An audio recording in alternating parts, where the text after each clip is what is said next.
Welcome back, everyone. As we prepare for Shadow Knight, I'm going to give you 10 tips that I have used as I've swapped classes before, and I have played everything, both as free-to-play and high resonance. So I have certainly changed classes a lot. I'm not saying these are the best methods, but there's certainly things that have helped me in the past, and I hope that they can help you as well. First up, pool your gold. This means that you can have more gold saved up for the Antiquities vendor, so that when you class change, you could potentially buy 25 weapons and 25 armor each day. This is a huge benefit. I have used this every time I swap to classes for the first time on my high resonance account. I wasn't able to farm enough gold to do it on my free to play, but absolutely huge. You get a few additional legendaries, unlock essences early on.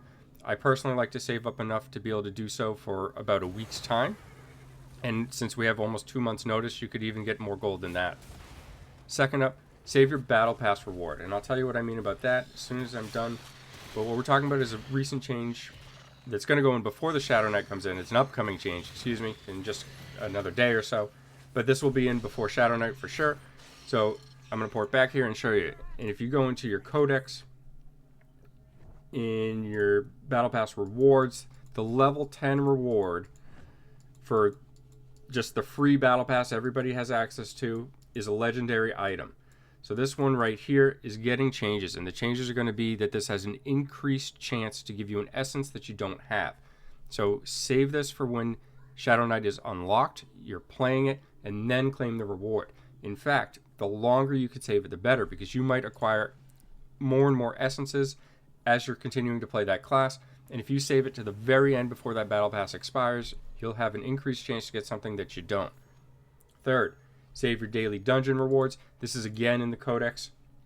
These rewards right here, you get 3 dungeons per day will give you 1 set item. You can save this up to 3 times for the rewards.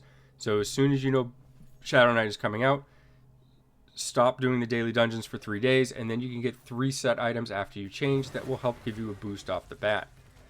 Fourth tip, fall behind. This might sound counterintuitive, but the game has catch-up mechanics in place at this point, and this will allow you to get increased drop rates on legendaries and other things of that effect. And at this point, you can just get more and more legendaries for less time invested. If you're somebody who's highly active, this might not be a huge deal, but if you don't have a ton of time to play, being behind and getting increased drops will actually improve your chances of getting more essences. Fifth, save a bestiary turn-in. Now, you can collect the 10 monstrous essences the night before, and then use them once you've class changed, meaning the first rewards of the day, which also have increased chances, will potentially give you a new essence right off the bat to start the day or test out. Next tip, swap to an intellect class. Now, I don't know for certain that Shadow Knight is going to be an in class yet, but there's 4 strength classes and 2 in classes in the game, and I think it would be kind of odd if they put another strength class in. At this point, I think everybody's just about assuming it's going to be in, so we can kind of roll the dice on this fairly safely if I had to guess.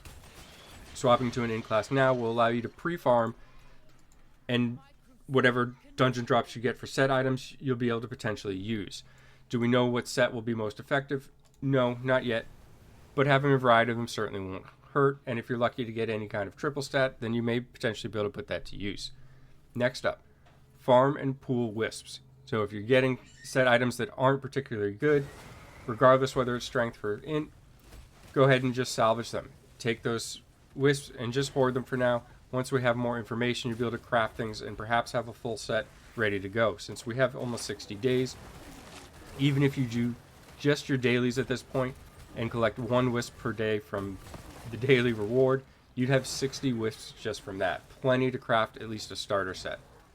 Next, save your gem power and your orbs. There's some hints towards mystery gem in the upcoming update here, and there's a chance that this, if I had to guess, is probably going to be decent for Shadow Knights, because this is something that Blizzard has frequently done in the past. When they're releasing new things, they kind of cater everything to work together and have some synergy. So I wouldn't at all be surprised or shocked if the new mystery gem is actually beneficial in some way.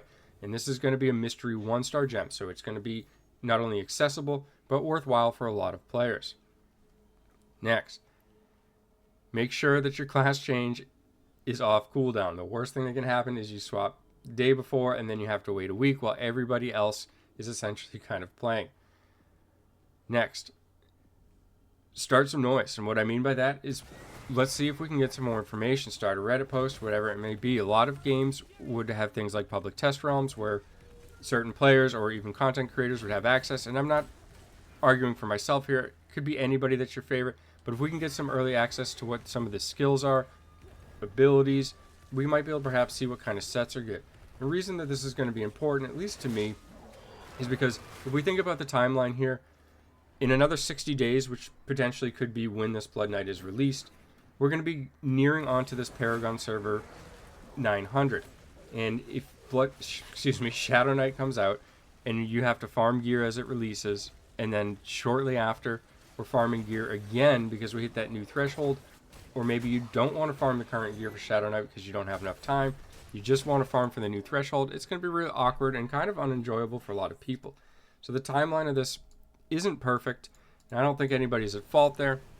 However, there's things that we can do. If we just get a glimpse of some of the abilities, we might be able to kind of funnel our farming into certain things, know what we should keep, know what we shouldn't, and if we can just get some information and have somebody in the community share it, this would be absolutely enormous, I think. I think it would be much appreciated and go a really long way from Blizzard if they were going to give us a slight preview just to kind of help reduce some of the time that we have to spend doing these things.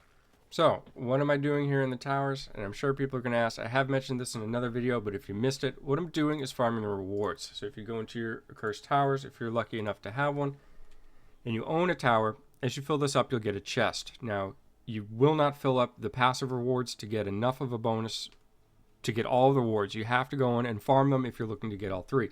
But they have some incredibly good rewards.